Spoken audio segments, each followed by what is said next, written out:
In 1946, a film shown in American classrooms handed students a ruler to measure something unexpected: whether their own government was becoming a dictatorship. The film is called Despotism, made by Encyclopedia Britannica Films, and it opens with a quietly unsettling idea. You can tell in advance when a free society is slipping into tyranny, and you can show your work like a math problem. To prove it, the film pulls out a literal measuring device. A yardstick appears on screen, marked like a ruler, and the narrator explains that freedom and despotism are not opposites you simply feel. They are points you can read off a scale. The first of those scales is the respect scale. On one end, a society treats every person as someone worth hearing.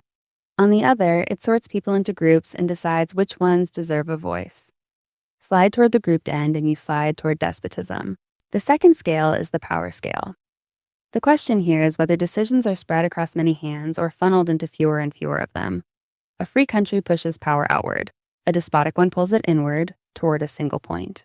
Then the film does something startling for a classroom reel. It stops being abstract.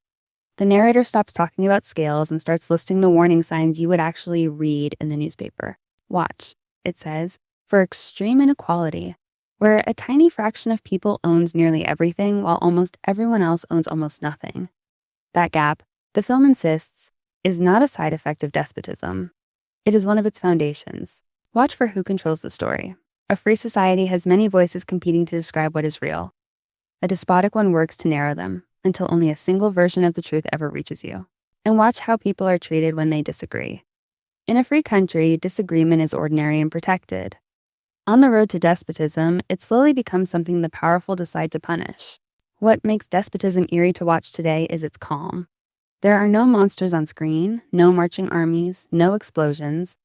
Just a quiet film barely 10 minutes long, explaining that real tyranny almost never announces itself with a bang. It arrives slowly, the narrator warns, and almost invisibly, buried in the small decisions about who counts, who speaks, and who decides. By the time a dictatorship is obvious to everyone, you have already missed every chance to stop it. That is the entire purpose of the yardsticks. They are an early warning system, a way to read the temperature of a country before the fever is unmistakable. You are not meant to wait until you can feel the despotism. You are meant to measure for it. The film ends by dropping that responsibility straight into the viewer's lap. A free society, it argues, is not a prize you win once and keep forever. It is a balance you must check again and again against the scale. Almost 80 years later, despotism keeps getting rediscovered online for an obvious reason.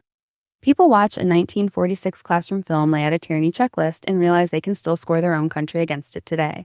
The strangest reels in the archive are still sitting in the public domain waiting. Follow the reel vault, and we will keep cracking them open, one film at a time.